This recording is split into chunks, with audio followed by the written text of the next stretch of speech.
Elves Orcs Dwarves Wizards Limited. A short story by PJ Leonard. Part 1. The elf put down the phone and tapped on the keyboard. With the click of a door, a wizard walked in, taking the damp pointed hat off of his head and running a gnarled hand through his white hair. "Morning, Lucy," he said, spotting the elf. "Here on time, I see, despite the traffic." Lucy the elf gave a knowing nod. "So are you, Tim," she said to the wizard, eyeing the clock. 8:55 a.m. "What did you do? Teleport here?" Tim the wizard shook his head, his long beard shuddering. "On a Monday? No, those things give me a headache at the best of times. I flew today, so I'm soaked." "Count yourself lucky," said Lucy, pointing at the phone. "I just got a call from Eva. She's going to be late. The subway's all backed up." Tim and Lucy exchanged dark looks.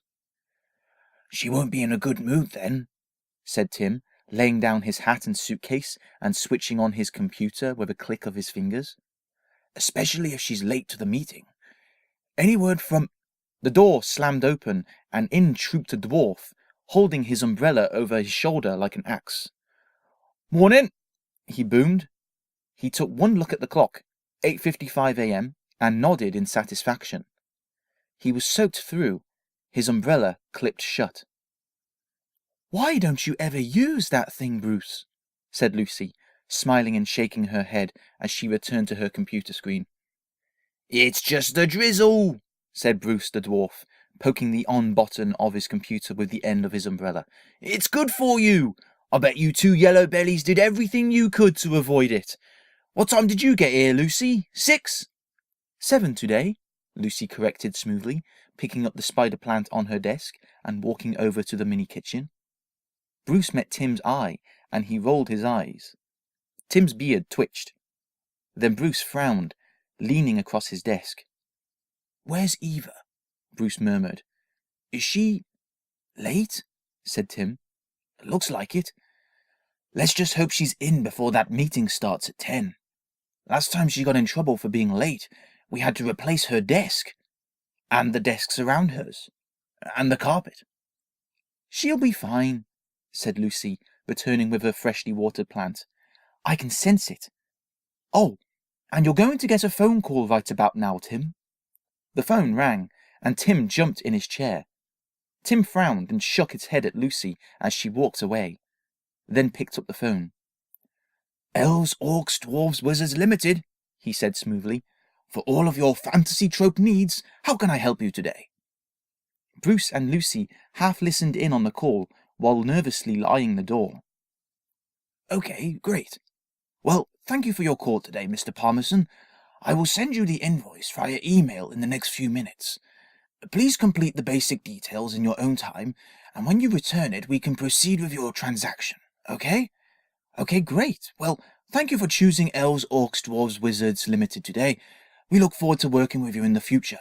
Okay, have a good day. Thank you. Bye-bye now. Bye." Tim put the phone down and held up the notepad he'd been jotting on. "So that was an order for 2 elves, a dwarf, and 3 orcs for a debut fantasy novel. That's 2 orcs with an opt-in for the buy 2 get 1 free deal." Tim wrinkled his nose. "No wizards. I need a coffee." Tim clicked his fingers again, and the coffee machine in the kitchen whirred into life. "What?" Bruce slammed a hand on his desk. "Is that it? Where are all the sweeping epics these days? Doesn't anybody write about huge clashing armies of different races anymore?" Lucy shrugged. "It's been a long time since we've taken an order like that," she said. "That's what this meeting's about, apparently." The clock ticked towards 10 a.m., and there was still no sign of Eva. Finally, just as Lucy stood up with a notebook and pen, the glass door shattered, and in jumped an orc. It roared in fury, baring its red teeth. "I hate trains," it growled. "Good morning, Eva," said Bruce, standing up as well, but his height barely changing as he did so. "Is it?" Eva the orc snapped as she slammed her bag down on the desk. Don't worry about it, Eva, said Lucy. It's been a quiet morning anyway. Come on, you're just in time for this meeting we've been hearing so much about for the past month. Still grumbling, Eva pulled open her bag, pulled out a red pen and red-stained notepad, and stomped across the office. I sure hope that was red ink, said Bruce to Tim. Tim smiled and then clapped his hands. As they moved to follow Lucy and Eva, the glass on the floor zipped through the air as if flowing in reverse, and they flew back into the doorframe, good as new. It's been a long and tough few years on the fantasy market, said Alan, pointing at the downward lines on the projected slide. Orders for fantasy tropes are 43% down on what they were 3 years ago, and most of that drop has been in the last year alone. Alan turned towards the congregated meeting room. He looked awkward in that suit. Despite being the boss, he was the one who looked forward to Casual Friday the most, so he could wear his usual rogue's garments and let his shoulder-length hair down. Today, though, he had it tied back in a tight ponytail. I see that evil overlords have remained pretty steady, said Leo, draped in his usual dark hood and pointing a long, pale finger at the slide. That's a good thing. Or a bad thing. Leo chuckled at his own joke, using his trademark villain's cackle. The others around him nervously joined in his laughing. Be that as it may, it's time to face facts, said Alan, running a hand through his short beard. Elves Orcs Dwarves Wizards Limited is out of touch. We're behind the times. People have moved on from writing about the same old swords and sorcery cliches. People are coming up with new ideas. The air in the room was suddenly tense, as though Alan had uttered a very dirty word. Lucy spotted Tim clutching his fists so tight that his knuckles were white. This had better not be going where I think it's going, the wizard muttered. If we want to survive as a company, if we want to still be the leading provider of fantasy tropes, then we need to update ourselves. We need to change. At this, the room exploded in a chorus of yells and roars. Eva bared her teeth again, and Bob the half-giant stomped his feet, making the whole room shudder like an earthquake. The troll in the corner of the room, the new intern, quietly took notes, her huge, beefy hands delicately holding a tiny pen over a clipboard. Tim stood up. We hear about this every year, Alan, he said wearily, that we need to update, that we need to move with the times, and every year we're still here.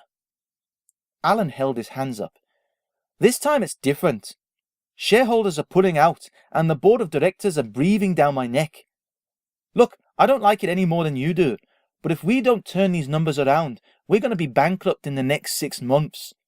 And who wants to go the way of Intrusive Narration Corp, huh? Everyone in the meeting shuffled uncomfortably.